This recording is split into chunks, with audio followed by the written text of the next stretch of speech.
आई मला मोमोज खायचे कर ना. बाळा, मोमोज मैद्याचे असतात. आई मग तू गव्हाच्या पिठाचे कर ना. चल ट्राय करते.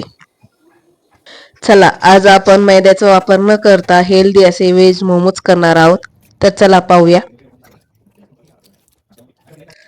तर चला, इथे मी आपल्याकडे ज्या अवेलेबल भाज्या असतात त्यातनंच आपण हे व्हेज मोमोज करणार आहोत. तर इथे मी 2 मिडियम साईजचे कांदे घेतलेत. आता इथे मी चॉपरचा यूज करणार आहे. तुम्हाला जर हाताने व्यवस्थित असं बारीक कट करता येत असेल, बारीक अशी फाईन कांदा चिरता येत असेल तर हातानेच तुम्ही बारीक करा किंवा चिरून घ्या. इथे मी 2 मिडियम साईजचे कांदे व्यवस्थित असं चॉपरमध्ये टाकून बारीक करून घेतलेत.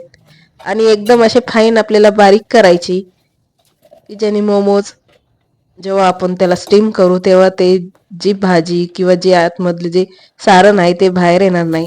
तर इथं जसं कांदा मी चॉपरमध्ये टाकून कोबी सुद्धा मी त्याचे असे कट करून चॉपरमध्ये बारीक करून घेणार आहे. त्याच प्रकारे मी गाजर सुद्धा तसंच बारीक करून घेणार आहे.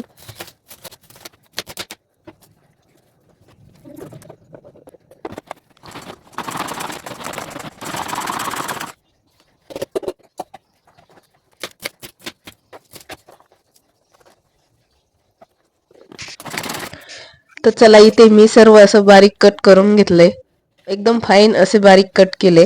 तर चला, आता या भाज्यांमधलं आपल्याला पाणी मॉइश्चर कमी करायचंय. व्यवस्थित असं ड्राय आपल्याला सारण पाहिजे. त्यासाठी इथे मी 2 चमचे तेलामध्ये जाडसर अशी चिरून घेतलेली अद्रक, लसूण पेस्ट, इथं तुम्ही जाडसर असा चिरून घेतलेला लसूण वापरू शकतात. आणि 2 हिरव्या मिरच्या बारीक चिरून जे आपण व्हेजिटेबल कट करून घेतले ते टाकून घ्यायचे. त्यामध्ये मी 1 चमचा काळी मिर्च पावडर, 1 चमचा धने पावडर आणि अर्धा चमचा भाजलेली जिरे पावडर टाकून घ्यायचे. चवीनुसार मीठ टाकून घ्यायचंय. आणि हे व्यवस्थित आपल्याला हे सारण तयार झाले. तर चला, आता इथं मोमोज करण्यासाठी इथे मी 2 वाटी गव्हाचं पीठ घेतले. त्यामध्ये चवीनुसार मीठ टाकून घेतले.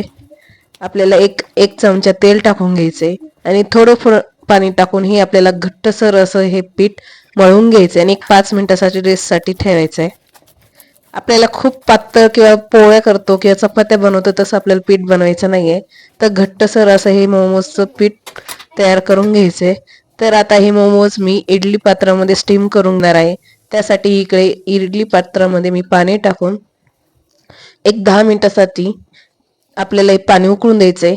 तोपर्यंत इकडे बघा 5 मिनिटं झाले आहेत. पीठ सुद्धा व्यवस्थित असं मुरले गेले किंवा भिजले गेले.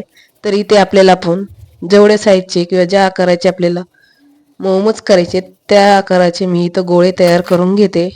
आणि जे इडली पात्र असतं त्याला थोडंसं तेल लावून ग्रीस करून घेते की ज्याने हे मोमोज व्यवस्थित असे आपले स्टीम होतील आणि व्यवस्थित असं आपल्याला चिकटणार नाहीत. तर चला, इथे आपण गोळे तयार करून घेतले. इथे मी गव्हाचं पीठ वापरणार आहे इथे मोमोज किंवा पुरी लाटण्यासाठी, गोळे लाटण्यासाठी. तर तुम्हाला जेवढ्या आकाराचे मोमोज करायचे तेवढ्या आकाराचं इथं पोळी लाटून घ्या. बघा, मी इथे थोडंसं मीडियम, खूप बारीक नाही आणि खूप मोठे नाही, मीडियम साईजचे असे मोमोज तयार करणार आहेत. इथे मी मोदकाचा आकार देणार आहे. इथे तुम्हाला जसा आकार आवडतो तुम्ही तसा आकार द्या. इथे मी 2-3 आकाराचे मोमोज करणार आहेत.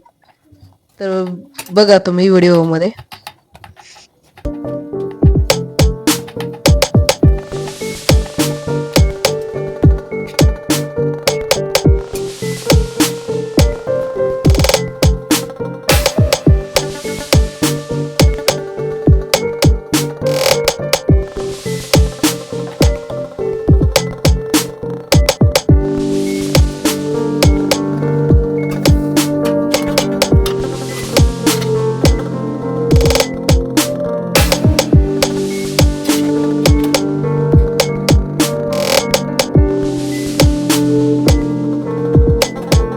बघा, इथे 10 मिनिटात मस्त असं स्टीम झालेत आपले मोमोज.